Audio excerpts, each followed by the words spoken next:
전문가를 위한 일본 경제 비즈니스 니혼 계좌의 비즈니스 시루 33번째 강의로 기업 문화, 인사관리, 인간관계를 다루겠습니다.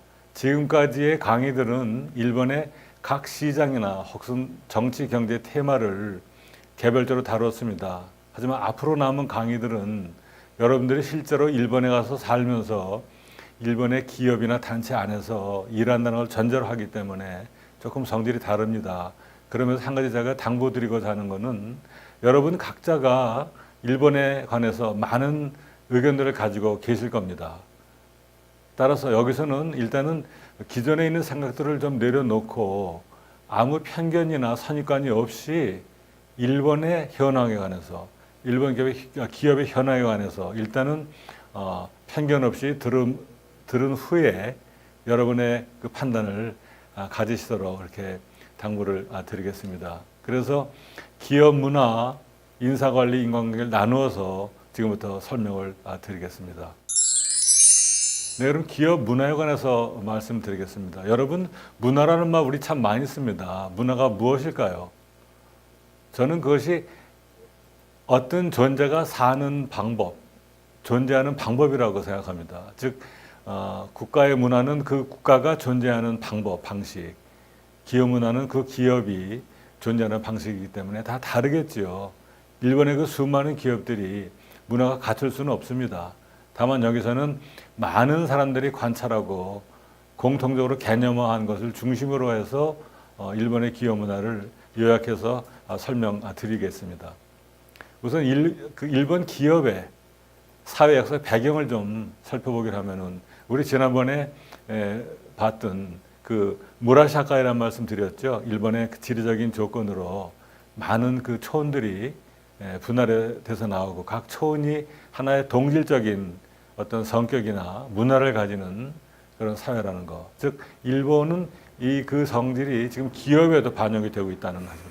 이해는 그 안에는 큰 지구로서 말하자면 하나의 큰 패밀리 같은 그런 성격을 갖는다. 그래서 그야말로 서양의 기업과는 굉장히 일본의 기업의 그 문화, 성격이 다르다고 보는 이제 견해들이 학자간에 있습니다. 그걸 조금 다른 말로 보면은 우리 사회 시간에 배웠던 게젤샤프트, 게마인샤프트, 게젤샤프트 이익의 공동체냐 이것이 아니면 혈연과 같은 이익이 아닌 것을 중심으로 하는 공동체냐 할 경우에는 원래 주식회사, 회사는 당연히 이익 공동체죠. 이익을 최대화하기 위해서 만든 것이 기업이기 때문에 게젤샤프트여야 하는데 일본은 사실은 그것이 아닌 게마인샤프트 성격이 강하다. 즉 기업의 목적이나 그것이 다르고 이윤 추구가 반드시 유일한 목적은 아니고 옛날에는 뭐 사회에 대한 봉사, 국가의 목적에 대한 봉사 이것이 과거에는 기업들이 전쟁에 말하자면 도구로 쓰이는 그런 시절도 있었습니다. 그러면 일본인들이 가치관으로서 뭘 존중하는지 좀 이 내용들을 띄워놓고 보겠습니다. 그러면은 우선은 일본 사람들은 일본 표현은 와인데 화를 굉장히 중시하게 됩니다. 사실 이 화라는 말이 일본에 많이 쓰이죠. 와진, 일본 사람 말도 그렇고 와쇼쿠도 이 와고 여기서 말하는 것은 조화를 말하는 거고 특히 일본 사람들이 제일 강조하는 가치관은 대개 이 화, 성실성 그리고 노력. 그래서 이 회사의 사훈 혹은 사실을 보게 되면은 이 화가 제일 많습니다. 이것이 대표적인 어떤 기업의 사시, 말하자면 기업에 들어가면 큰 간판에다가 이걸 걸어놓고 있는 거죠. 와다시 다치와 와노 세싱어 모때 시도비도노 고코로니 히비쿠 쇼잉어 츠쿠르고토니 요때 즉 우리들은 와를 정신의 지주로 가지고 사람들의 마음에 움직이는 감동을 주는 그런 상품을 만드는 것을 말하자면 회사의 목적으로 한다 할 정도로 보면은 일본에서 이 와라는 말이 들어간 사원을 가진 것이 압도적으로 제일 많다 할 정도로 일본 사람들이 화를 중시하게 한다는 겁니다. 그 안에 여기서 보게 되면은 성실이다 노력을 중시하는 것은 일본 사람들은 특출한 걸출한 인물들을 별로 막 중시 여기지 않습니다. 정확히 말하면은 뭐 사람들이 본성이 있는데 걸출한 인물 되고 싶겠죠. 근데 우리나 미국보다 훨씬 약해서 이렇게 유명한 사람, 걸출한 사람, 뛰어난 사람 되려고 하는 노력이 그렇게 잘 안 보이고 그런 말이 별로 없습니다. 그에 반해서 우리나라에서는 굉장히 다들 훌륭해지려고 어렸을 때 노력하는 거죠. 이것이 개인 간의 관계에 넘어가게 되게 되면은 내가 말하자면 최고다, 나의 방식이 맞다 하는 이런 어떤 독선적인 태도보다는 양보해서 너도 맞고 나도 맞다. 그래서 이런 절충이나 타협이 굉장히 중시하는 풍토가 이런 가치관의 일련적인 하나의 가치라고 볼 수 있다는 것입니다. 그리고 또 한 가지는 이 직장이란 것에 대해서 굉장히 의미가 다릅니다. 사실 서양 사람들 직장은 자기의 생활, 이제 쾌락을 위한 수입을 버는 장소 내지 수단으로 존재하는 거 아니겠습니까? 근데 이게 일본을 연구한 사람들이 하는 말인데 일본 사람들한테는 회사가 신이다. 가이샤가 신이다. 여기서 가이샤라는 것은 반드시 일본 회사뿐만 아니라 공무원이건 병원이건 말하자면 직장 출퇴근하는 사람들은 다 나 회사 갔다 올게 그러거든요. 사실 우리도 막 그럴 겁니다. 최근에 많은 사람들이 회사라는 것은 주식회사나 한명회사라는 회사뿐이 아니라 정규적인 자기의 직장, 일터를 회사라고 말을 하는데 진짜 일본 사람들은 이 회사를 신 것처럼 여기는, 결국은 서양인과 달리 직장과 인생이 딱 떨어지게 분리가 안 된다. 제가 저기 일본 가서 일하면서 한 번은 전직 외교관이랑 일을 한 적이 있습니다. 근데 그 사람들이 말이 일본의 그 중앙관청에 있는 엘리트, 특히 과장급은 보통 4시까지 이러고 가서 1시간 눈 감고 누워있다가 와이셔츠 갈아입고 7시 반에 출근한다고 저 깜짝 놀랐었거든요. 근데 사실 그 당시만 해도 일본의 밤에 12시 넘어도 20자 빌딩에 불이 다 켜져 있는 경우가 굉장히 많았었습니다. 그래서 심야 넘겨서 일하는 거는 아주 기본인 걸로, 그야말로 이 사람들은 회사가 집이고 쉼터고 워커홀릭들이 있었던 시대죠. 근데 그것이 일본의 사실은 큰 하나의 전통이라고 할 수 있겠습니다. 일본 사람들은 휴가 잘 안 갑니다. 연가 다 안 채웁니다. 아마 한국 사람보다 안 채운다고 생각하거든요. 요새는 좀 덜하지만 휴가 가는 게 뭔가 죄스럽고 상사들한테 겨우 눈치 봐서 가는, 그리고 지금도 잔교 굉장히 많이 합니다.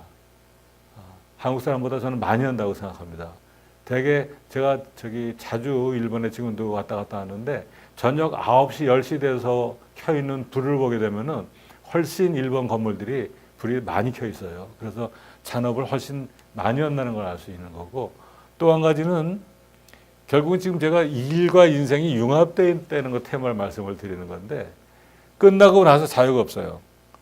같이 술 마시면 같이 가야 됩니다. 이거 우리도 마찬가지지요. 근데 우리보다는 술을 덜 마시지만은 1차, 2차는 같이 갑니다. 그리고 또 무슨 철철이 행사할 때 참 촌스럽게 이거 다 합니다. 대표적인 게 하나미, 봄 되면은 사쿠라 보러 가는 건데 이거 보러 가는 거 아니에요. 이게 사진이거든요. 대표적으로 동경의 북쪽 우에노 공원에서 이게 어느 도시나 사쿠라가 쫙 피게 되면은 이렇게 아침 7시 전에 젊은 사원들이 가서 비닐을 깔고 다 자리 지키고 있다가 저녁 되게 되면은 여기서 모여서 그냥 얘기하면서 그냥 술 마시고 재미없어요, 사실은. 여기 뭐 가라오케 하는 것도 아니고 아주 술 많이 취하는 것도 아니고 그냥 조용조용히 맨날 하던 얘기 하다가 가는 건데 이거를 안 하는 기업이 없습니다. 그래서 굉장히 어떻게 보면은 눈에 안 보이는 룰에 따라서 움직이는 그런 사람들이 많은 것이 일본의 문화. 이거를 이번 꼭지는 일과 인생이 불가분이다. 융합이 안 된다. 이렇게 해서. 그래서 조직의 문화를 좀 보겠습니다. 보게 되면은 일본 사람들이 형식을 되게 따집니다. 우리도 지금 야구, 고교야구 보게 되면 일본은 고교하고 할 때마다 그냥 군대가처럼 열병분열을 한 다음에 선언식하고 굉장히 의례를 훨씬 한국보다 중시 여깁니다. 형식을. 선물 하나도 받아보면은 몇 겹 쌓여있는데 내용은 별거 아니에요. 근데 포장은 아주 어마어마하게 쌓여있거든요. 이런 형식이 일본 사람들은 약점이자 장점이라고 할 수 있겠는데 이거를 표현하는 말이 굉장히 많습니다. 이게 다 내용을 보고 하겠습니다. 일단은 이 예식 의식이 굉장히 많습니다. 항상 유니폼을 입고 정해진 룰대로 천천히 하는, 그게 굉장히 많은 분의 눈에 띄거든요. 특히 뭐 4월 1일 날 그 신입사원들이 출근을 보게 되면 아주 똑같이 곤색 양복입니다. 거기는 회색도 없고 검은색도 없고 흰화사세, 군대같이 입고 가는 거죠. 그리고 이 말도 꼭 기억해 주시기 바라요. 대치짓기, 대준, 학고비, 단돌이. 이게 우리 수석이란 말 여기서 나왔습니다. 수석. 그러니까 모든 것이 손에서 하는 순서에 대치기가 있고, 또 다른 말로 대준, 일의 순서가 있고, 학고비란 것은 일을 해 나가는 절차상의 그 순서, 이것도 순서입니다, 결국은. 또 단돌이, 우리도 사실은 일본말 쓰고 있습니다. 단돌이가 뭐 어쩌고. 결국은 이렇게 모든 일에, 이것이 옛날에는 주로 손으로 하는 제조기업, 수공업 시대에 나온 말들이지만은 이것이 지금도 일본 사람들의 의뢰하는 말에 뭐 대치기를 밟는다, 대준에 따라서 한다, 학고비가 좋다 나쁘다, 뭐 단도리를 했다 안 했다, 이런 말이 결국 뭐냐면은 형식주의, 굉장히 절차주의를 중시 여긴다는 그것이죠. 또 한 가지는 집단주의라고 할 수 있습니다. 일본은 개개인 평가보다는 그룹으로 평가가 되고, 그다음에 개인의 영광이나 성공보다는 그룹의 성공을 더 중시 여기는 그런 성격이 뭐 압도적이라기보다는 다른 나라보다는 훨씬 강하게 남아 있다 하는 것입니다. 그래서 사람들을 평할 때 형용사를, 한국에서는 여러분들 친구를 평할 때 어떻게 평하시겠습니까? 아, 그 사람 굉장히 뭐 깡이 좋아, 배짱이 좋아, 통이 커, 뭐 독창적이야, 용감해, 뭐 관대해 등등, 아주 친구를, 남을 칭찬하는 형사가 아주 다양합니다. 근데 일본은 굉장히 남자는 야사시, 여자는 가와이 하고 거의 형사가 정해질 정도로. 근데 그걸 종합하면은 일본 사람들은 탁월한 인간보다는 이렇게 이 스나오란 말이 원래 마츠시다 같은 사람이 옛날에 그 스나오사, 그 말하자면 그 소박하고 맞쓰고 솔직한 인간, 꾸미지 않은 인간, 소박한 인간, 이런 사람들을 훨씬 화려하고 뛰어나고 탁월한 사람보다 중시 여기는 풍토가 아주 강하는 거 여러분들 꼭 기억해 주시기 바라고요. 그리고 따라서 일본 사람들은 요건화랍이 똑같아야지 남보다 이렇게 한 발 나가거나 빠져나가는 것을 두려워하고 싫어합니다. 그거를. 결국 이것이 가게 되면 회사에서는 동기끼리 똑같이 가는 겁니다. 그래서 진급도 유능무능 관계없이 옛날에는 그냥 뭐 74년 동기, 75년 동기 이렇게 그렇게 올라가지 않겠습니까? 이런 풍토가 한국도 많이 강했었는데 지금은 바뀌었죠. 이 동기끼리 나가는 게 굉장히 강하게 남아있다. 이걸 한국이랑 비교하게 되면은 큰 차이가 있는데, 하나는 차이를 보게 되면은 일본은 개인이 중요하지 않고 따라서 기업에 충성을 하기 때문에 이 노동조합이 굉장히 이 형해화라는 말은 껍데기만 있고 실체는 없다는 거거든요. 굉장히 노동조합이 약합니다. 그래서 한국 같은 경우는 이 산업별로 금속노조, 화학노조 이렇게 산업 전체 노조가 활성화되어 있지 않습니까? 근데 일본은 실질적으로는 각 기업 노조이기 때문에 뭐 ABC 주식회사 노조, 그렇기 때문에 그거는 굉장히 약한 노조죠. 사주나 경영자한테 사실은 꽉 쥐인 통제받는 노조이기 때문에 일본의 노동조합은 굉장히 약합니다. 노조 세력은. 봄 되면은 이 춘토라고 하는데, 이거는 말은 굉장히 어마어마합니다. 봄에 투쟁을 하는 건데 전혀 투쟁은 아닙니다. 이렇게 뭐 깃발이나 플랜카드 들고 그냥 조그맣게 외치면서 길거리 쭉쭉 다니는 게 다예요. 말하자면 무슨 뭐 돌을 던진다거나 경찰과 대치한다거나 이런 굉장히 강경하거나 그런 노동 스트라이크는 일본에는 거의 볼 수가 없습니다. 뭐 그것이 그 좋고 나쁘는 평가는 아니고 이렇게 크게 차이가 난다는 거고, 공통점은 역시 연공 서열은 남아 있다.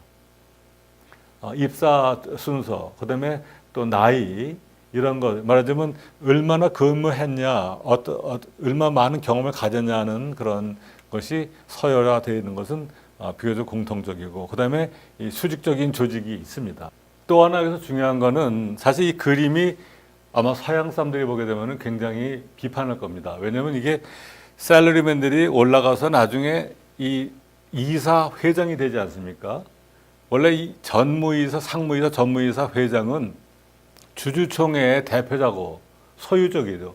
나머지들은 월급 받는 소위 말하는 고용된 경영인들, 경영과 소유가 분리되는 것이 원래 이제 서양의 경영학의 기본인데, 일본이나 한국은 기업적인 아직도 사원들이 결국은 회장까지 올라가는, 그래서 대부분의 임원들이 사원들로 구성되는 그런 형태가 이루어지고 있다는 것이 여기서 또 한번 관찰할 수 있는 중요한 점이라고 할 수 있겠습니다.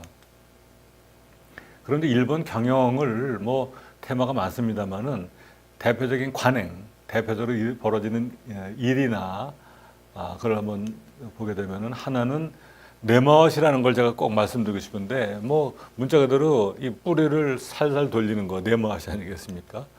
의미는 원래 의미가 아니라 여기서는 모노고토 오코나오 사이니 지제니 관계샤카라노 료쇼 에테 오쿠고토, 즉 이 일을 행하기 전에 사전에 관계자들로부터의 양해를 미리 얻어 놓는 것, 정지 작업하는 거죠.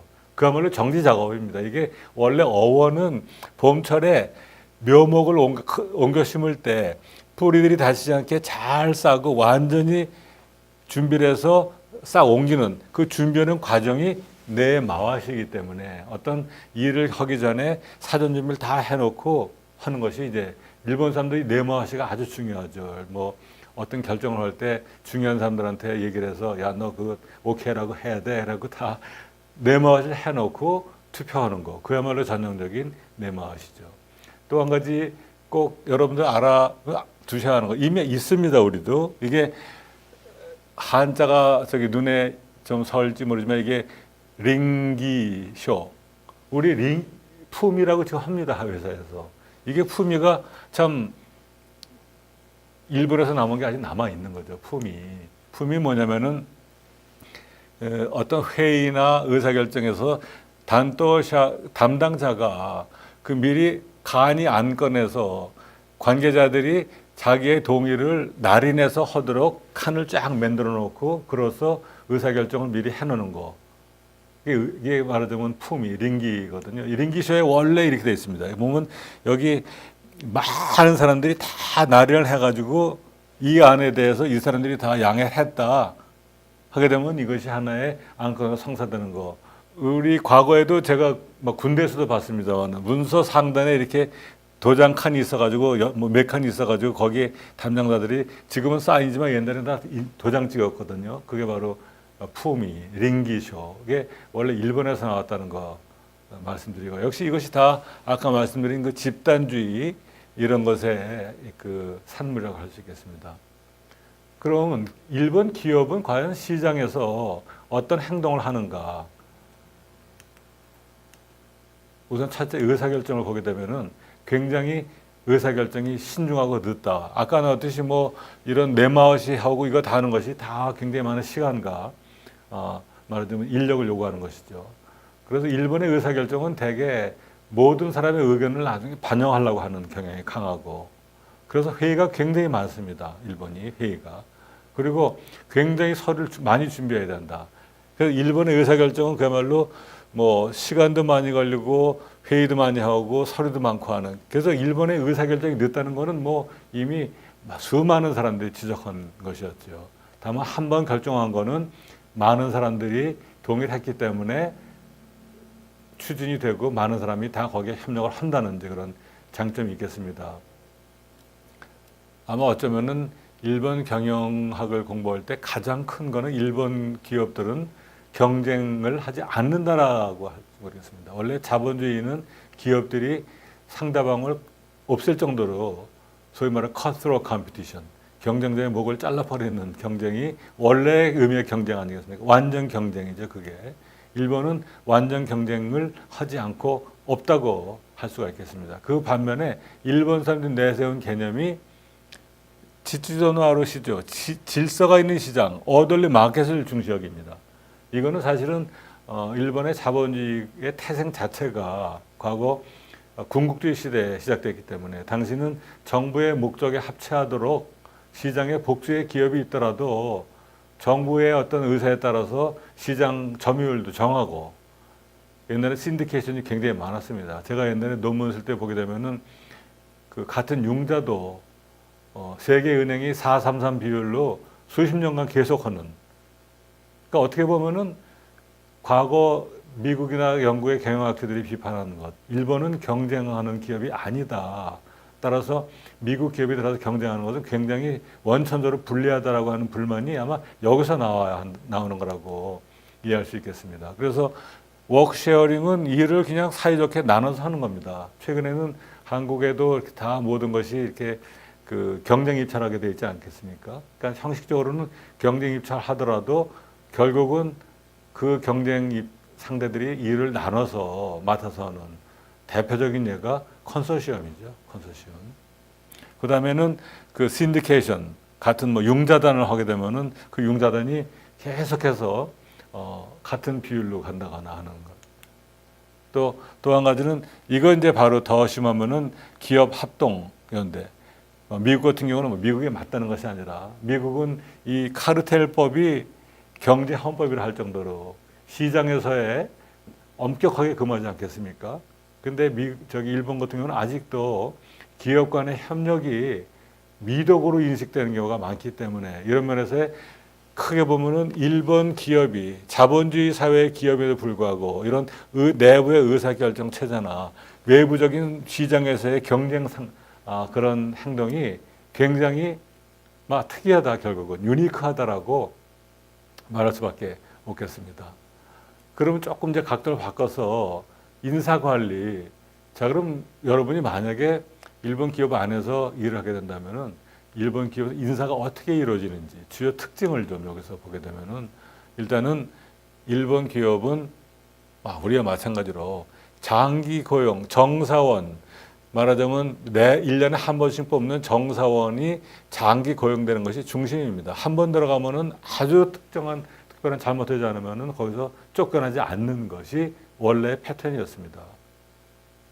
그러다 보니까 최근에 이런 단기 고용이나 비정규 사원이 늘어나고 있지만은 이것이 서로 조화가 안 되죠. 우리도 지금 마찬가지 아니겠습니까? 지금 단기 고용, 비정규 고용하고 정규 고용 사이에 일은 똑같이 하는데 뭐 대우가 다르다거나 하는 것이, 특히 승진에 있어서는 완전히 다른 것이 일본 기업의 인사의 큰 특징 중에 하나고, 또 한 가지 물론 특징이 많습니다. 근데 제한된 시간에 대부분 우리와 비슷하기 때문에 여러분들이 꼭 알아두시길 원하는 것만 제가 뽑아서 말씀을 드리는 거고요.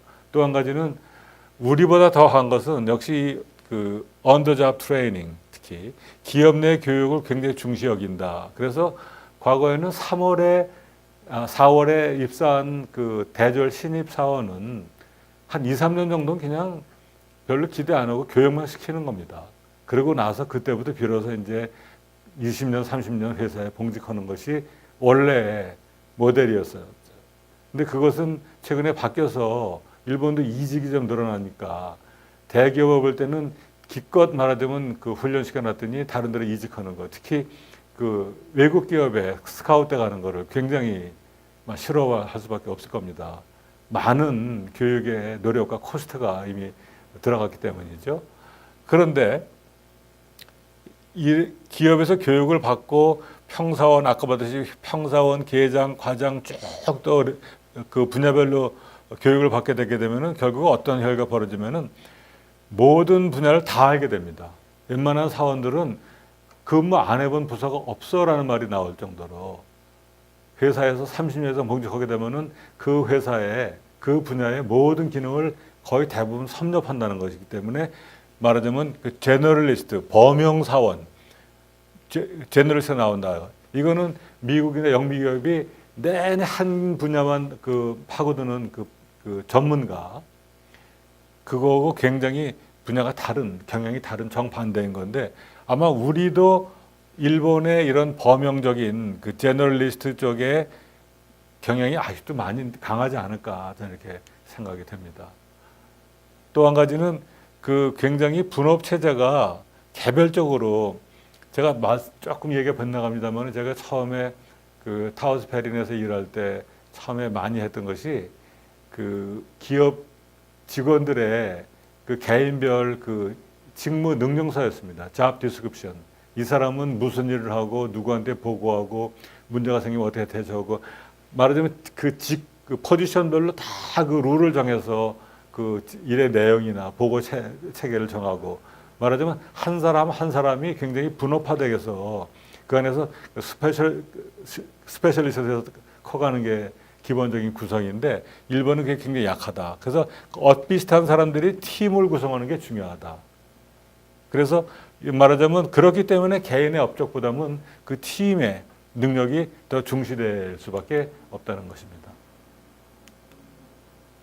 이거를 그림을 좀 비교하게 되면은 미국 기업은 사원이 들어가게 되면은 그 사람이 말하자면 특정 기능을 가지고 차례차례 기능을 가지고 올라가서 그 기능 쪽에 전문가가 되는 것인데 여기서는 신이 들어가게 되면은 그 안에 멤버 속에 안에서 융합이 돼서 그 안에서 기능을 익히기 때문에 말하자면 포지션은 올라가도 기능은 다양하게 섭렵하고 올라간다 하는 거죠. 나중에 많은 태스크를 할 수 있습니다. 그래서 제가 처음에 이 프로그램에 처음에 여러분들을 일본 기업의 종합직으로 꼭 넣길 원한다는 말씀은 이 바로 종합직입니다. 말하자면 종합직은 간부 사원은 이것저것 다 알아서 시키면 다 한다는 것이거든요. 올라운드 플레이어. 이게 바로 종합직이거든요. 이것이 말하자면 일본 기업의 인사관리 혹은 그 인재 그 교육 개발의 기본적인 패턴이고 굉장히 미국과 다르다는 것을 알 수 있겠습니다. 여기서 아까 나온 그 과장 얘기 좀 하겠는데요. 아까 과장이 중요하다고 하지 않았습니까? 이 과장이 말하자면 그 말단 사원에 들어가서 웬만큼 다 배우고 처음으로 어떤 특정한 팀이나 부서의 일선에서 지휘하는 일선 지휘관이라고 할 수 있겠는데 이 과장은 일이 많고 그다음에 따라서 업무 시간을 넘어서 항상 야근하는 건 당연하고 그리고 일에 대해서 책임도 굉장히 많고 위에서 도와주진 않고 독립적으로 해야 됩니다. 그래서 결국은 그 워크 라이프 밸런스가 그러니까 일과 생활의 밸런스가 구분이 거의 힘들다. 어떻게 좀 심하게 표현하면 과로사 제일 많이 하는 직급 따진다면 이 과장이겠죠. 그리고 이 모든 회의에 다 들어가야 되기 때문에 위아래 굉장히 시간을 많이 써야 된다. 그러니까 엄청나게 바쁜 게 일본의 과장인데 제 느낌으로 한국은 그걸 좀 부정을 하고 있는 게 아닌가 생각이 들어요. 한국은 지난번에 그 IMF 위기 이후에 많은 그 구조 조정이 있으면서 일본보다 같은 일을 하는 나이가 한 10살 낮아졌다고 봅니다. 그러니까 같은 일을 하면은 일본 기업의 사람들이 보통 한국보다 10살 많다고 보거든요. 그래서 일본 과장들이 나이가 많습니다. 대기업은 한 50살이나 돼야 과장이 되는데 한국은 대기업에서 50살 되게 되면 뭐 임원하려고 그러지 과장 절대 안 하죠. 그러니까 그만큼 이 타이틀의 느낌도 좀 다릅니다. 그래서 하도 과장이 말하자면 불쌍하고 유명하니까 일본에서 이 시마라는 사람이 쓴 만화책이 과장 굉장히 유명한 만화책에 나올 정도로 이렇게 말하자면 일본의 중간 관리직의 그런 헌신, 유능함, 개인의 그 삶이 그 뺏겨버리는 등등의 양상을 종합적으로 나타내주는 포지션이 과장. 그러니까 여러분도 일본에서 가서 일하시면 과장님한테 굉장히 잘 보여야 됩니다. 그리고 일본 기업은 도대체 그러면 어떤 생각을 가지고 사느냐, 운영되느냐, 굉장히 많은 요소가 있겠습니다만 한 가지만 꼭 여기서 지적하고 싶은 거는 이 암묵지, 사실 이 암묵지 tacit knowledge라는 책을 써 유명해진 일본의 학자분은 제가 가서 같이 그 책을 쓰는 걸 도왔기 때문에 저는 사실 이 아주 원전을 가지고 제가 이걸 좀 공부한 경험이 있는데 암묵지는 말하자면은 인간 간의 어떤 인식에 있어서 이렇게 구체적인 말이나 숫자 없이 이심전심으로 통하는 거. 우리가 잘 아는 그 프랑스의 철학자 데카르트가 말하기를 우수한 인간은 마치 시계와 같이 자기의 생각이나 감정을 정확히 표현한다고 하지 않습니까? 그게 그 카르티지안 인식론이라고 하는데 정반대입니다. 일본에서는 말 잘하는 사람 싫어합니다. 그래서 말은 좀 어눌해도 이렇게 이심전심으로 그거를 일본 표현으로는 그 공기를 읽는다고 합니다. 구기어 요무. 그러니까 분위기 파악을 잘하는데 말 주고받고 하는 것이 아니라 분위기로 파악하는 것이죠.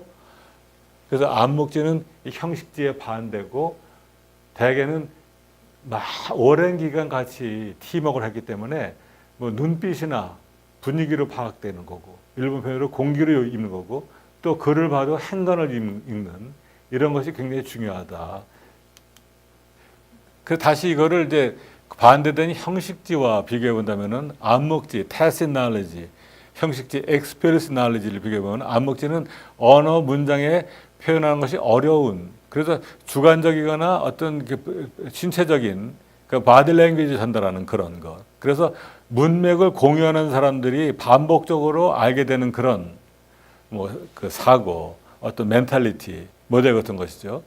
그 반면에 형식지는 아주 구체적으로 명문화돼서 아주 이지적이고 객관적으로 표현되는 것이고 이거는 문맥에 의존하지 않고 법조한 것이 정확히 써인돼야 되는 것. 서구에서는 서구 기업은 기본적으로 모든 인간이 이 형식지를 추구하는 그래서 사실 서양 사람들이 말을 잘하죠. 우리 동양 사람보다는. 기본적으로 동양 사람들이 좀 말이 서양 사람보다는 어눌한 편이고 말을 화려하게 정확하게 안 합니다. 이 차이가 옛날에는 약점으로 인식됐었는데 사실 이것도 일본 기업이 잘 나갈 때 얘기입니다만은 이런 안목지가 일본 기업의 인식론의 발전에 굉장히 크게 성공을 했다. 그래서 일본 기업이 성장했다는 것이 한 이론입니다. 다만 지금 우리는 이 이론이 맞는지 틀리는지 관계없이 일본 기업이 이런 경향이 강하다라는 것을 알고 가자라는 것이 이제 이번 지금의 얘기의 목적입니다. 또 한 가지는 이 아이다 가라. 여러분들 이 저기 한자로 이 병, 우리 옥편 찾아보면 자루병이라고 써 있습니다. 이 자루는 아니고 정확히 표현하면 에센스입니다. 그래서 아이다 가라는 그 관계의 에센스 본질. 우리 저기 최근에 TV 뉴스에 어떤 사람이 검찰의 신병이 구속된다고 하죠. 신병의 병입니다. 그 얘기 뭐냐면은 경찰관이 그 사람의 정신이 아니라 몸뚱이를 잡아갔다. 몸뚱이 그 자체. 신병. 우리가 잘 안 쓰는 한자입니다만은 이 얘기는 일본 기업에서 사람 간의 관계의 본질이 어떤 말하자면 핵심적인 기둥을 가지고 있는가. 하나는 일본 사람들은 기본적으로 이건 뭐 저의 개인적인 가설도 아니고 많은 사람들이 보는 것이니까 말씀드리겠는데 일본 사람들은 기본적으로 성선설에 입각해 있다라고 관찰하는 사람이 많습니다.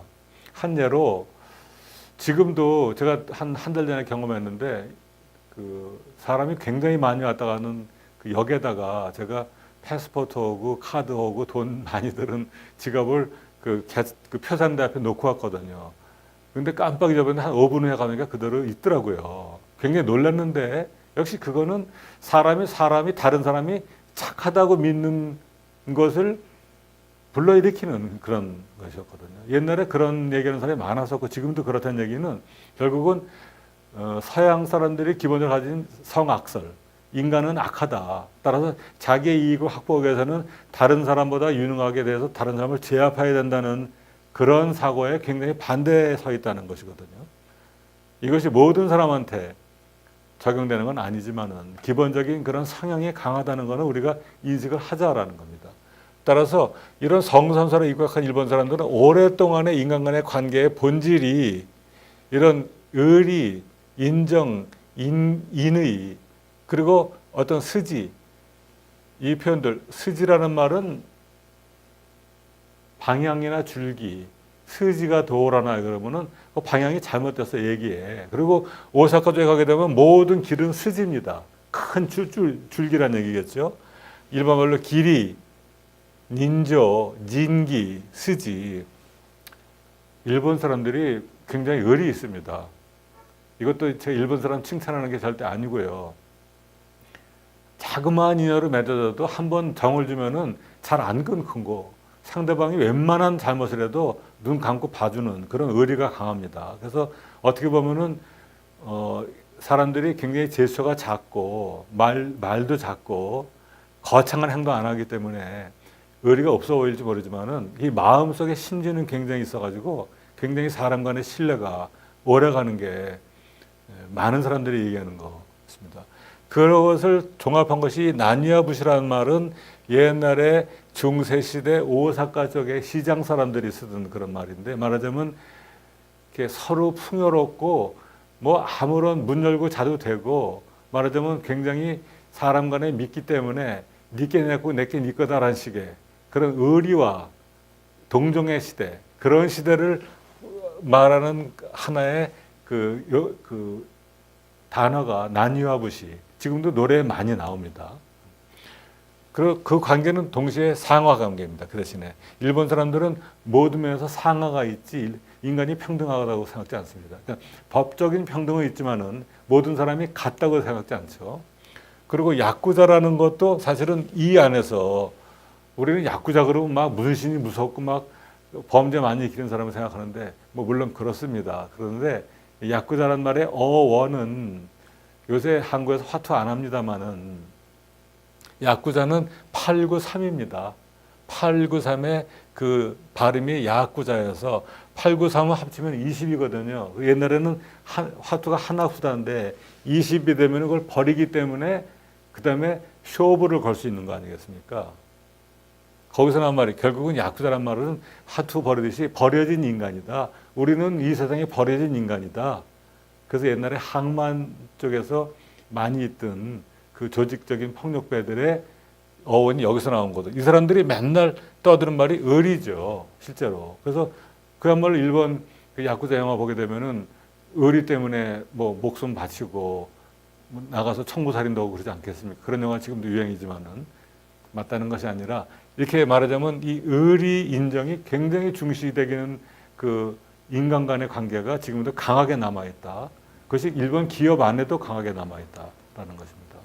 또 한 가지는 이 남녀 차별을 많이 합니다. 오토코와 도쿄, 온나와 아이교, 교 같은 표현입니다만은 의문이 남자는 이 배짱이고 여자는 애교다. 그래서 지금도 일본 사람들이 남자는 야사시라고 항상 칭찬하고 여자는 가와이라고 합니다. 그 수많은 형용사를 다 제쳐놓고 거의 10중 8구 남자는 야사시, 여자는 가와이. 야사시는 굉장히 이렇게 부드럽다. 가와이는 사실은 이게 영어식 표현하면 이게 섹시즘이죠. 사랑할 만하다, 귀엽다.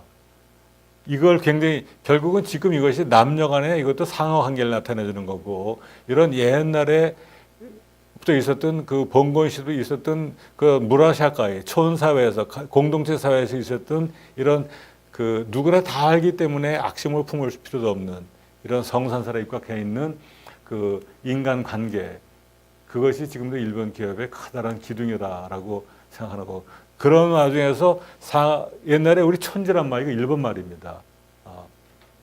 순시. 말하자면 정식으로 줘야 할 임금도 이렇게 봉투에 담아서 기모찌, 기분으로 주는 이런 촌지 주는 거. 지금도 한국도 이 촌지 주고받는 거 말도 없애야 한다고 생각됩니다만은. 또 한 가지는 그 특출한 것을 이렇게 노리지 않고 다들 평범한 걸 노린다. 그래서 일본 가보시면 이렇게 눈에 탁 띄는 사람이 없고, 이 표현은 주관적인 겁니다만 제가 일본에서 30년 경험으로 지금까지도 아주 걸출한 인물, 무지무지하게 존경할 만한 인물은 별로 본 기억이 안 납니다. 다만 미워할 만한 사람도 별로 없고, 결국 기억에 남는 것이 모든 사람이 굉장히 비슷하다.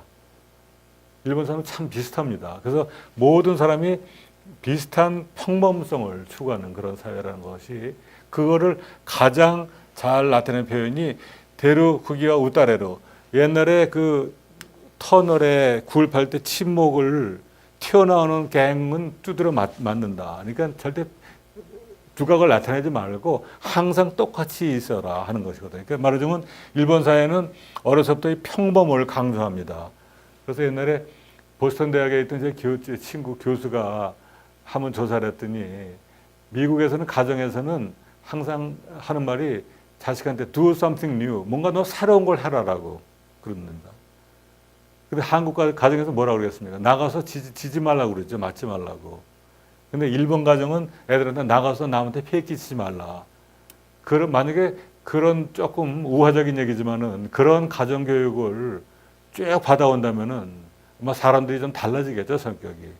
역시 일본 사람들은 남한테 피해 끼치는 거 싫어하고, 딱 튀어나오는 거 싫어하고, 그래서 항상 똑같은 모습으로 있는 것을 안도하고 하는 것. 또 한 가지는 욕망이 굉장히 그래서 소극적이다. 그래서 이 지사나시아와세, 작은 행복, 그런 걸 굉장히 추구합니다.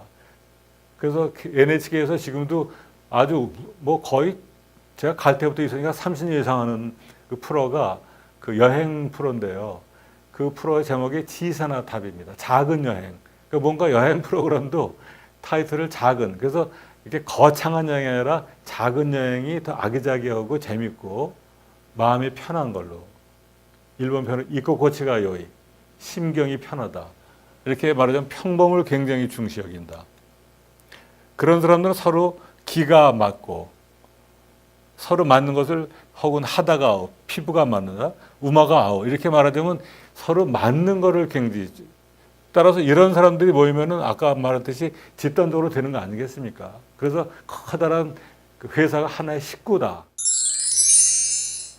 네, 그럼 이상에서 말씀드린 걸 또 세 개의 키워드로 정리해 보면 역시 일본 기업은 하늘에서 떨어진 것이 아니라 역사적인 배경을 그대로 반영하는 역사 문화적인 그런 존재다. 그래서 우리가 이미 서로 논의했던 그 천사의 무라샤카이, 이에샤카이라서의 기업이다. 그 안에는 행동 원리나 그런 분위기에서는 형식주의, 집단주의, 평등주의 같은 것을 지적할 수 있다라고 한 거고.